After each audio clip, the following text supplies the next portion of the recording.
the government of Uttar Pradesh and Uttarakhand, in their infinite wisdom, have mandated that eateries, along with the Kawar Jatra route, display the name of owners and staff members. A move clearly intended to instigate hate speeches and hate crimes targeting the minority community. We commend and thank the Honorable Supreme Court for swiftly intervening with a stay order against all these discriminatory directives. Sir, vacancies in tribal schools, 10,000 vacancies still lying left in Eklavya school, residential school, remains unfilled as of today. Sir, religious representation. Sir, religion belongs to an individual, whereas a festival is for everyone. Like the Honorable Chief Minister of West Bengal has said, Dharmo jar jar, Utsav shobar. BJP doesn't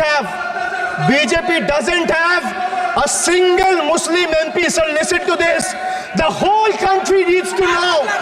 The whole country needs to know that BJP doesn't have a single Muslim MP in Lok Sabha, Rajya Sabha, or any state assembly. Diversity isn't about the colors in our flag. It's about the people in our parliament.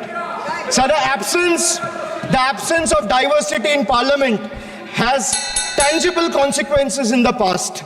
It led to policies that overlooked the needs of marginalized communities, legislation that failed to address systematic injustices, and a governance structure that perpetuated inequality rather than fostering unity. The marginalized across the country have spoken with a strong voice, this time and unequivocally rejected a government that has betrayed their aspiration and rights. अब मैं मुसलमानों के बारे में कहना चाहता हूं, मुस्लिम समाज के लिए बहुत से लोग ऐसे हैं जिनको मुस्लिम समाज की हिस्ट्री नहीं पता है। मैं बताना चाहता हूं, भारत से जब न्यूमेरिक सिस्टम सबसे पहले गया तो अल जहार थे सबसे पहले, जिन्होंने जाके 1793 में जो सूर्य सिद्धांत था उसका अरबी में ट्रांसलेशन हुआ सिंध हिंद। और हम बता रहे हैं हम किस तरह के मुस्लिम को साथ रखते हैं। डॉक्टर कलाम से बड़ा आलिम इस्लाम में साइंसदान नहीं हुआ, और आरिफ मोहम्मद खान साहब जो बिहार के गवर्नर हैं उनसे बड़ा आलिम फाजिल मुसलमान आज सियासी जमात में तो नहीं होगा, यह मैं दावे के साथ कह सकता हूं। मगर मैं बताना चाहता हूं सर, उसके बाद उन्होंने एक किताब लिखी, एक सर 10th सेंचुरी के मुस्लिम राइटर थे जिन्होंने किताब लिखी, उसका नाम था the compendious book of balancing and completion according to Hindu calculation, जिसको शॉर्ट में अल जब्र कहा गया, और वहां से अल जबरा निकला, और सर उसके बाद अल ख्वारिज्म आया। और सर आज मेरे ख्याल से सदन के बहुत से लोगों को नहीं पता होगा, ये जो एल्गोरिथम वर्ड है ये अल ख्वारिज्म से आया हुआ है।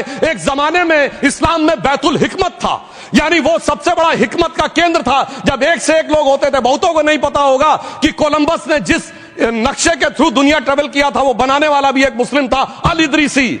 मगर सर एल्गोरिथम आज ऐसा बदला कि एआई के एज में दलगत भावना से ऊपर उठकर औरंगजेब के साथ खड़े हो गए। सर ये एल्गोरिथम किसने बदल दिया, ये मैं बताना चाहता हूं। इस पे थोड़ा सोचने की जरूरत है। इसलिए मैं कहता हूं मुस्लिम पॉलिटिक्स की सोच क्या थी, हमने किन मुसलमानों का साथ दिया है, मैं बताना चाहता हूं सर। वीर अब्दुल हमीद की शहादत की 50वीं वर्षगांठ 2015 में हुई। प्रधानमंत्री मोदी जी ने उनके पूरे परिवार को और उनकी पत्नी को बुला के सम्मानित किया, और इन लोगों ने उस यासीन मलिक को, जिसके ऊपर 3 एयरफोर्स के ऑफिसर्स को हत्या करने का आरोप था, वो प्रधानमंत्री आवास में सर साफ दिखाई पड़ता है कौन किसके साथ खड़ा हुआ है, कौन किस तरह के मुसलमान के साथ खड़ा हुआ है। और सर मैं ये भी कहना चाहता हूं सर, ये सर अपने टर्न पे बोलिए सर, पिछले 30-35 सालों से हुआ खड़ा किया जा रहा है। 1990 में जब राम मंदिर आंदोलन हुआ, कहा गया बीजेपी आएगी उत्तर प्रदेश में खा जाएगी। सर बीजेपी आने के बाद उत्तर प्रदेश में जानते क्या हुआ सर, 22 साल से शिया सुन्नी के बीच में जो दंगे चलते थे और मदे साबा का जुलूस नहीं निकलता था, शिया समुदाय का मदे साबा का जुलूस लखनऊ में हमारी सरकार में निकलना शुरू हुआ। और उसके बाद कहा गया केंद्र में भाजपा आएगी तो खा जाएगी। सर अटल जी की सरकार आई, इतनी शानदार स्थिति रही। उसके बाद कहा गया गुजरात में आएगी तो भाजपा खा जाएगी। सर गुजरात का मुसलमान आज सबसे समृद्ध मुसलमान है, सबसे ज्यादा जकात वहां से आता है। उसके बाद कहा गया मोदी जी की सरकार आएगी तो क्या होगा। सर मोदी जी की सरकार आने के बाद हमारे साथियों ने बताया है अल्पसंख्यक समुदाय के 70% लोग हैं जिनको किसी न किसी एक योजना का लाभ जरूर मिला है। और सर फिर कहा कहा गया सीए आएगा तो नागरिकता छिन जाएगी। सर उसके बाद भी आपने सब देखा, और सर हम बचपन में सुनते थे कि राम मंदिर बनने लगेगा तो मिडिल ईस्ट के देश पेट्रोल देना बंद कर देंगे। सर राम मंदिर भी बन रहा है और भारत मिडिल ईस्ट कॉरिडोर भी बन रहा है और अबू धाबी में भी मंदिर बन रहा है और 4 मुस्लिम देशों ने सर्वोच्च नागरिक सम्मान मोदी जी को दिया हुआ है। इसलिए मैं कहना चाहता हूं सर, मर्ज हो तो उसका इलाज किया जा सकता है। जैसे हमारे यहां वैद धन्वंतर माने गए हैं, इस्लामी अकीदे में वैद हकीम लुकमान माने गए, तो कहा गया है उनके लिए कि इसमें क्या रखा है, देखे है जो तू आन के पास, बदगुमा वहम की दारू नहीं लुकमान के पास। यानी मर्ज का इलाज है पर वहम का इलाज तो हकीम लुकमान भी नहीं कर सकते जो आपने पाल कर रखा है। मैं कहना चाहता हूं, हम किन मुसलमानों की बात करते हैं? आप गंगा जमुनी तहजीब की बात करते हैं। सर दारा शिकोह औरंगजेब का बड़ा भाई था, उसने उपनिषदों का अध्ययन किया, संस्कृत में अनुवाद कराया और नाम रखा सिर्राए अकबर, यानी वर्ड्स ऑफ गॉड। मैंने किसी को दारा शिकोह की जयंती मनाते हुए नहीं देखा। मैं पूछना चाहता हूं, बेगम बीबी ताज, उनके घर पे जाते किसी ने सुना? सर ये बताइए, आलम शेख इतने बड़े कृष्ण भक्त के कवि, किसी ने सुना उनके घर पे जाते हुए? मलिक मोहम्मद जायसी जिन्होंने पद्मावत लिखा, उत्तर प्रदेश के रहने वाले, उनके घर पे कोई गया? ये बताइए ब्रिगेडियर मोहम्मद उस्मान के घर पे कौन गया? आजमगढ़ में, गाजीपुर के रहने वाले थे, आज तक जाने वालों में नहीं दिखे। और मैं सर बताना चाहता हूं एक और बात, सर एक सैयद इब्राहिम रसखान हुए हैं, बहुत बड़े कृष्ण भक्त के कवि। सर जिन्होंने क्या लिखा, उन्होंने कहा मेरा अगला जन्म हो तो भी मैं कृष्ण भक्ति बनना चाहूंगा, मनुष्य बनूं तो ग्वाल बाले के रूप में और पशु बनूं तो गाय के रूप में। उन्होंने कहा मानुष हो तो वही रसखान, बसों ब्रज गोकुल गांव के ग्वारन, जो पशु हो तो कहा बस मेरो चरो नित नंद की धेनु मजारन। सर उन्होंने कहा गायों के बीच में नंद बाबा की गायों में जन्म लेना चाहूंगा। मगर सर आज एक ऐसे नेता आए हैं इस देश में जिनको गायों से बदबू आने लगी है, तो उनके लिए मुझे मेरे मन में भाव आता है सर कि श्री रामचंद्र कह गए सिया से, ऐसा कलयुग आएगा गोपालक श्री यदुवर कुल में एक ऐसा नेता आएगा जिसे बकरे कटने में खुशबू मिलेगी, गौ माता में बदबू पाएगा। रामचंद्र कह गए सिया से कैसा कलयुग आएगा। अब सर मैं एक और बात भी कहना चाहता हूं, हम किनको मानते हैं? सर नजीर अकबराबादी को सुनिए, कृष्ण भक्त के लिए क्या कहा। सर मैं एक बोलना चाहता हूं, बुल्ले शाह ने क्या कहा? बुल्ले शाह ने कहा, अभी होली गुजरी है, उसने कहा था आज होली खेलूंगी मैं, कर बिस्मिल्लाह।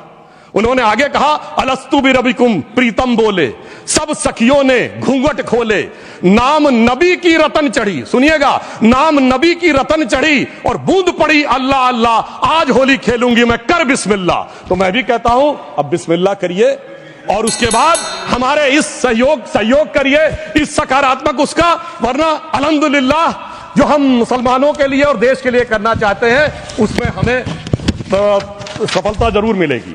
अंत में मैं सिर्फ यह कहना चाहता हूं सर, तमाम प्रकार की बातें यहां पर हुई, सकारात्मक और नकारात्मक, मगर अफसोस की बात यह है कि 1913 के वक्फ वाल औलाद से लेके 2013 के वक्फ वाल औलाद तक इनकी फितरत नहीं बढ़ती, क्योंकि सर ये तो पार्टियां ही अल औलाद है, तो इनको तो उससे बहुत ज्यादा वो होगी।